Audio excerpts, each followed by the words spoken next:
I'm 81 years old now, and a few months ago I made a decision that I had imagined making for more than 60 years. I reunited with the man I never forgot. For decades, I believed that if I ever saw him again, something inside me would finally heal. I thought I would find closure. I thought old regrets would disappear. I thought I would finally understand what might have been. Instead, I came home wishing I had never found him at all. That may sound cruel. It may even sound ungrateful. But before this story is over, you'll understand why seeing him again became one of the most painful experiences of my life. Not because he was unkind, not because he rejected me, and not because the years had changed him. What broke me was something far more difficult to face. It was the realization that I had spent most of my life holding on to a memory that was never truly real. Before I continue, if you enjoy thoughtful stories about life, aging, love, regret, and the lessons we learn far too late, I invite you to subscribe to the channel. These conversations are for those of us who know that growing older doesn't mean we stop learning about ourselves. In many ways, the deepest lessons arrive after 70. Now, let me tell you about the young man I met when I was 19 years old. The man I carried in my heart through marriage, motherhood, widowhood, and old age. And the truth I discovered when I finally sat across from him again after more than half a century. There are some people we leave behind, and then there are some we carry with us for the rest of our lives. Daniel was one of those people. I was 19 years old when I met him. Looking back now, I can see that I wasn't really searching for love at the time. I was searching for myself. I just didn't know it yet. I grew up in a small town where everyone seemed to know everyone else's business. My parents were good people, hardworking and respected, but they believed strongly in doing things the right way. Stability mattered. Reputation mattered. Making sensible choices mattered. Dreams were welcome, as long as they didn't interfere with practical decisions. I was the kind of girl who followed the rules. I studied hard, helped around the house, and tried not to disappoint anyone. From the outside, I probably seemed happy enough.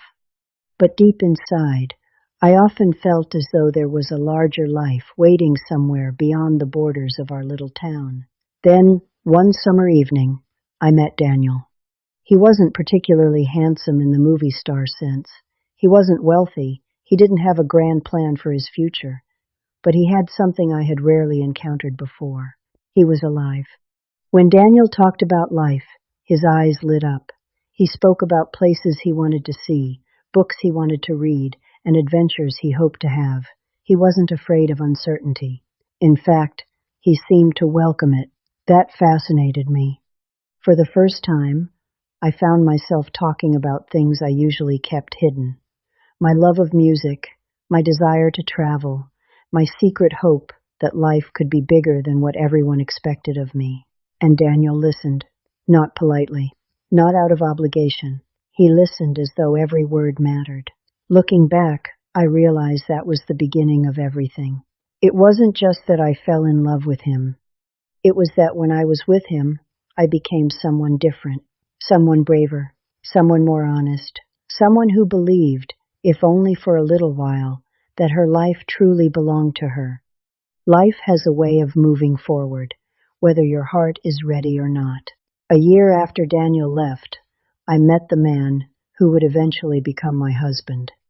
He was kind, dependable, and respected in our community. He had a steady job, clear goals, and the sort of future my parents could easily approve of. No one worried about him. No one questioned whether he could provide a good life.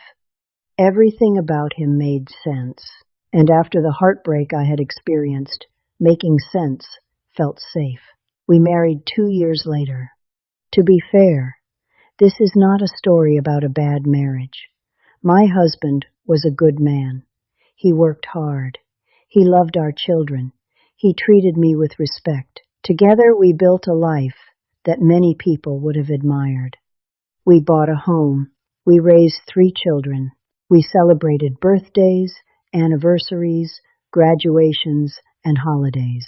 Years passed, then decades. From the outside, my life looked exactly as it should. And for a long time, I convinced myself that was enough. But every now and then, usually in the quiet moments, Daniel would return to my thoughts. A song on the radio, a certain summer evening, a photograph tucked away in an old box. Sometimes it was something as simple as seeing a young couple holding hands while walking through a park. And suddenly, I would find myself wondering, what if I had been braver? What if I had chosen differently? What if I had stepped into the life that frightened me instead of the one that felt safe? Of course, those questions never had answers. That was part of their power. Over the years, Daniel slowly became more than a person in my memory. He became a symbol of youth, a symbol of freedom, a symbol of possibilities that had never been explored. The strange thing about memory is that it edits reality. It removes the ordinary parts. It softens the disappointments. It leaves behind only the moments that support the story we want to believe. Without realizing it, I was no longer remembering Daniel as he truly was. I was remembering him as the keeper of an alternate life, a life where I had been fearless, a life where every risk had paid off, a life where happiness was somehow guaranteed. And because that life never actually happened, it could never disappoint me. For decades, I carried that fantasy quietly in my heart. What I didn't understand then was that the longer I held on to it, the more space it occupied inside me. And one day, much later in life, that fantasy would finally collide with reality. After my husband passed away, the house became very quiet. Anyone who has lost a long-time spouse knows the feeling. It isn't just the absence of a person. It's the absence of familiar sounds, routines, and small daily moments that once filled the space around you. For the first year, I focused on getting through each day. I spent more time with my children and grandchildren. I joined a book club. I volunteered at church. I told myself I was adjusting well, and in many ways, I was. But widowhood has a strange way of opening doors to old memories. When you've spent decades caring for other people, there comes a moment when you begin looking backward instead of forward. You start asking questions about the roads you didn't take.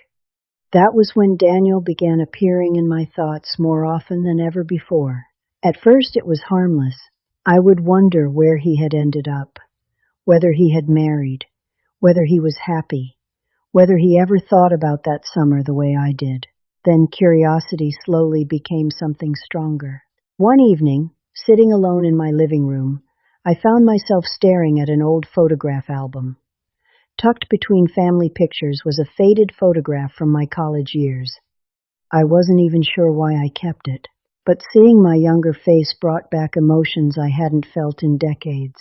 For the first time, I asked myself a question I had avoided for more than 60 years. What happened to Daniel? The question lingered. Days passed, then weeks. Eventually, I mentioned his name to my granddaughter during a conversation about old family stories. She was fascinated. Unlike my generation, young people today seem to believe that anyone can be found with a few clicks and enough determination. I laughed when I told her that Daniel had probably disappeared long ago, but she didn't laugh. A few days later, she called me with excitement in her voice. "Grandma," she said, "I think I found him." My heart nearly stopped. Suddenly, Daniel was no longer a memory from another lifetime. He was a real person, living in another state, a widower, just like me, still alive. For several minutes, I couldn't speak. Part of me felt thrilled. Part of me felt terrified. At 81 years old, I thought I had already experienced life's biggest surprises. I was wrong.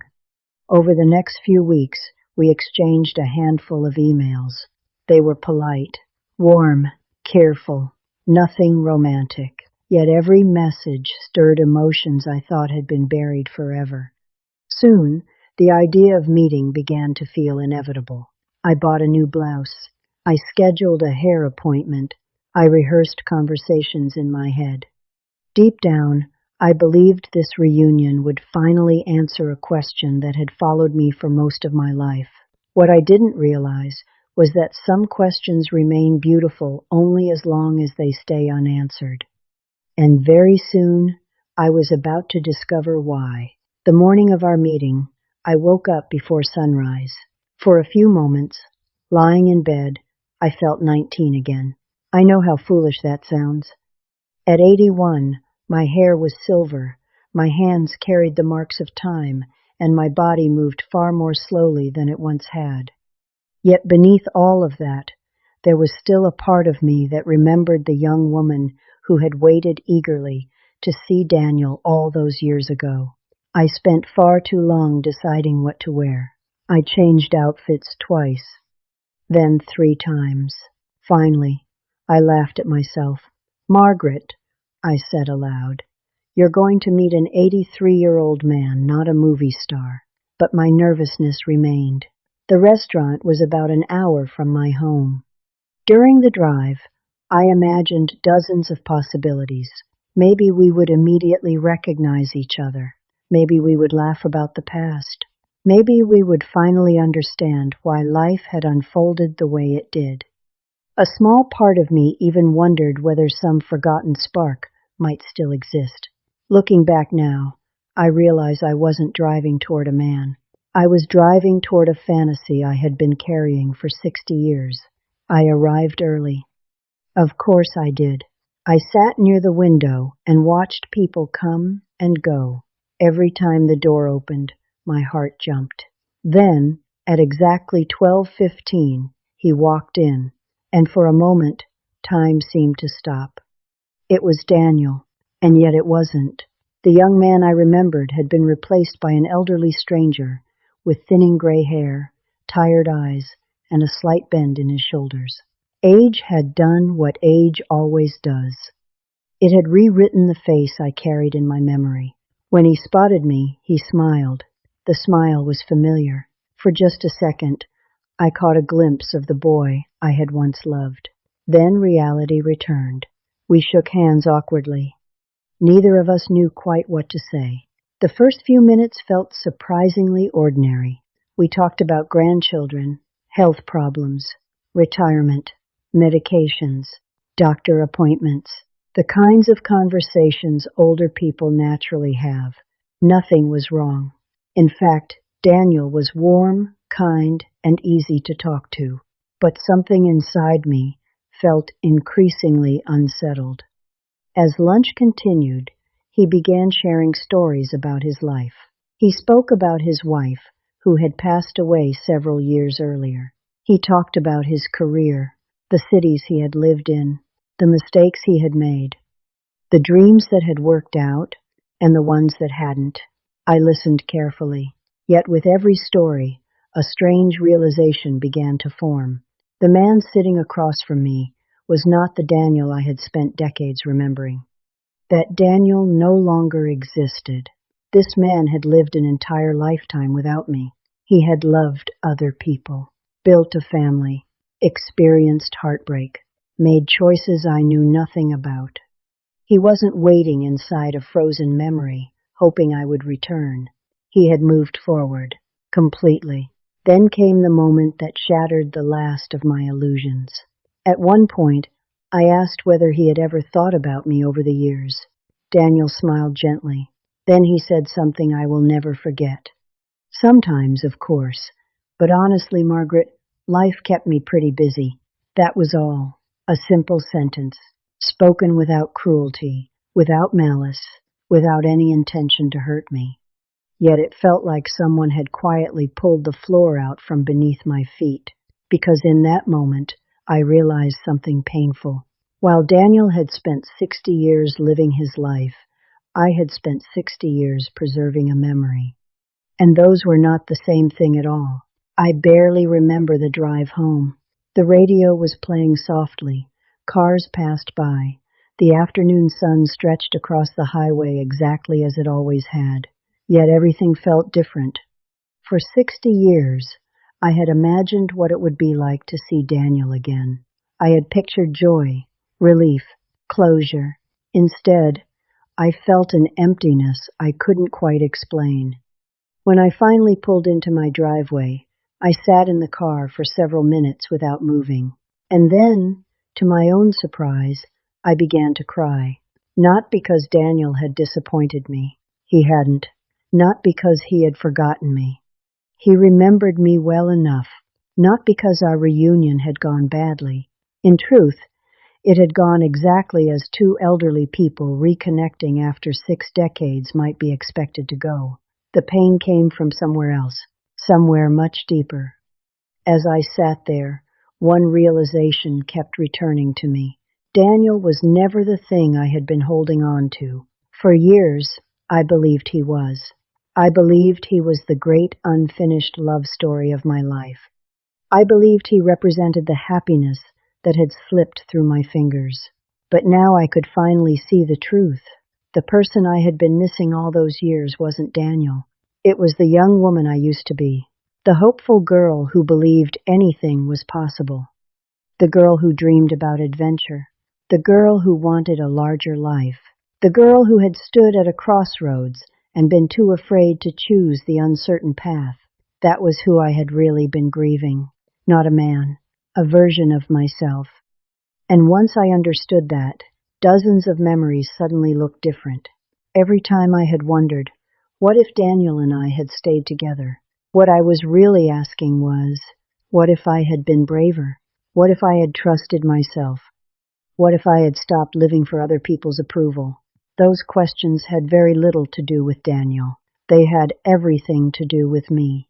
For decades, I had turned him into a symbol of freedom, a symbol of courage, a symbol of the life I imagined I had lost. But symbols are dangerous because they aren't real people. They're stories we create to explain our regrets. And eventually, if we're not careful, we stop seeing reality altogether. That afternoon, sitting alone in my kitchen, I realized something heartbreaking. Daniel had never been carrying me through the years. I had been carrying him, and the weight of that memory had quietly shaped far more of my life than I had ever understood. In the weeks that followed, I found myself thinking less about Daniel and more about the years I had spent looking backward. That was perhaps the most difficult part of all. Not the reunion itself, not the disappointment, but realizing how much emotional energy I had invested in a story that existed mostly in my imagination. I began noticing all the moments throughout my life when I had compared reality to a fantasy. Moments when I should have been fully present with my husband, my children, or my grandchildren. Moments when I quietly wondered whether another life might have been better. The truth is, I will never know, and neither will anyone else. There is no way to compare the life we lived with the life we imagine. One is real, the other is a story. As we grow older, memories become precious companions. They remind us where we've been and who we've loved. But memories can become dangerous when we stop visiting them and start living inside them. For many years, I treated the past like a beautiful house I could return to whenever I felt lonely or uncertain. What I failed to see was that every hour spent inside that house was an hour I wasn't fully living in the present. That realization changed something in me. I stopped asking whether my life would have been better with Daniel. Instead, I started asking a different question. Had I appreciated the life I actually had? That question was harder to answer, because unlike fantasy, reality demands honesty. And honesty taught me something important. The past can teach us, It can comfort us. It can even help us understand ourselves. But it cannot love us back. Only the life we are living right now can do that. And at 81 years old, I finally decided that the present deserved more of my attention than the memories I had spent decades protecting. If there is one thing I wish I could tell my 21-year-old self, it would be this: stop waiting for certainty. Some of the most important decisions in life arrive before we feel ready for them.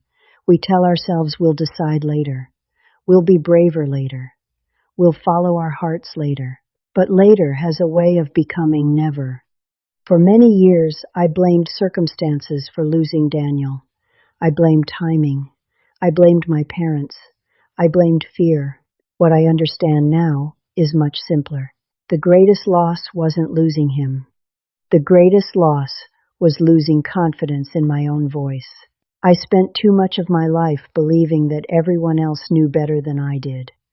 I trusted other people's expectations more than my own instincts. And that is a heavy price to pay. At 81, I no longer believe there is such a thing as a perfect choice. Every path carries both joy and regret. Every life includes roads we never travel. The goal isn't to choose perfectly. The goal is to choose honestly, to choose the life that feels true to who you are. Looking back, I don't wish I had married someone different. I don't wish I could rewrite every decision. What I wish is that I had trusted myself more, that I had believed my voice mattered, that I had understood sooner that courage isn't the absence of fear. It's moving forward even when fear is sitting beside you. And perhaps that is the lesson Daniel unknowingly gave me after all these years. Not how to love someone else, but how important it is not to abandon yourself. Today, when people ask whether I regret meeting Daniel again, my answer surprises them. No, I don't regret seeing him. What I regret is how long I allowed a memory to occupy space that belonged to my real life. That reunion gave me something I had been missing for decades. Not romance, not closure. Truth. The truth that the past is not a destination. It is a teacher. And if we spend too much time trying to return to it, we risk missing the people, opportunities, and joys that still exist right in front of us. Daniel did not break my heart that afternoon. The truth did. The truth that I had spent years searching for a younger version of myself in someone else's face. And the truth that no person can return us to a life that no longer exists. If you're listening to this and there is someone from your past you still carry in your heart, I hope you'll remember this. Cherish the memory if it brings you warmth. Learn from it if it brings you wisdom. But don't let it keep you from living the life that is still waiting for you today. And before you go, I'd love to hear from you. Is there someone from your past you still think about? Or is it really a version of yourself that you never stopped missing? Share your thoughts in the comments. And if this story touched your heart, please subscribe to the channel for more reflections on life, love, aging, and the lessons that sometimes take a lifetime to understand.